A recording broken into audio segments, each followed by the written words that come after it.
भगवान श्री राम की पत्नी का हरण रावण ने किया, तो इसका हिसाब कैसे पूरा हो? बोले अब कृष्णावतार में रावण की पत्नी का भगवान हरण करें तब हिसाब हो पूरा। तो ये भी हिसाब हो गया। रावण ही शिशुपाल बना और शिशुपाल के साथ जब रुक्मिणी का विवाह तय हो गया, उसके पहले ही भगवान ने जाकर के रुक्मिणी का हरण कर लिया। रावण ही तो शिशुपाल बना था, तो भगवान ने सब हिसाब चुका लिया। राम अवतार में भगवान ने जो जो लीला की, उसके ठीक विपरीत लीला कृष्णावतार में होती। मानो हिसाब किताब बराबर करते हैं भगवान। श्री रामावतार में भगवान श्री राम के लिए उनके भक्त ने पर्वत उठाया। लक्ष्मण जी को शक्ति लग गई तो राम भक्त हनुमान ने पर्वत उठाया। तो भगवान ने कहा रामावतार में भक्त ने मेरे लिए पर्वत उठाया, तो कृष्णावतार में भक्तों के लिए हम पर्वत उठा लें। तो भगवान गिरधर नहीं, पर्वत को उन्होंने उठा करके भक्तों की रक्षा की। सोचते चले जाओ, हम तो केवल सूत्र बता रहे हैं। पूरी लीलाएं इसी प्रकार कृष्णावतार में जो लीला होती है, राम जी ने जो किया उसके ठीक। रामावतार में भगवान श्री राम ने पवन पुत्र को अपना दूत बनाया।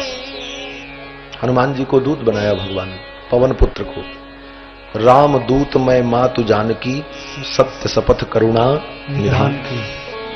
पवन पुत्र को भगवान श्री राम ने दूत बनाया, तो इसका हिसाब तब पूरा हो जब पवन पुत्र के दूत भगवान बने। पवन पुत्र को जब भगवान ने दूत बनाया रामावतार में, तो इसका हिसाब तब पूरा होगा जब भगवान पवन पुत्र के दूत बने। तो कृष्णावतार में पवन पुत्र कौन है?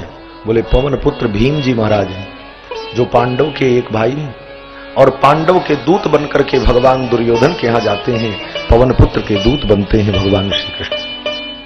इस प्रकार संपूर्ण लीला भगवान की ऐसी ही दिव्य मंगलमयी।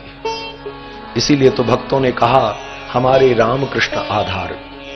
सूरदास जी कहते हैं कि भगवान श्री राम और भगवान श्री कृष्ण यही तो आधार है। इनमें से दो में से किसी एक का आश्रय ले लो। भक्त ने कहा हमारे दोनों आश्रय हैं, हमारे राम कृष्ण आधार। बोले सूरदास दोई नाव चढ़ो है, कोई उतारे पार। सूरदास जी कहते हैं हम तो दो नाव पे चढ़े हैं, एक राम रूपी नाव पर और एक कृष्ण रूपी नाव पर, कोई तो पार लगा देगा। तो किसी भक्त ने कहा दो नाव पे चढ़ना खतरे से खाली नहीं। कहते हैं दो नाव पे पैर रखो तो डूब जाओ। तो भक्त कहते हैं दो नाव पे पैर रखने पर भी डूबने का डर नहीं है, क्योंकि ये नाव ऐसी अद्भुत है, देखने में दो है लेकिन है एक। सूरदास जी कहते हैं हमारे राम कृष्ण आधार। सूरदास दोई नाव चढ़्यो है, को उतारे पार। हमारे राम कृष्ण आधार।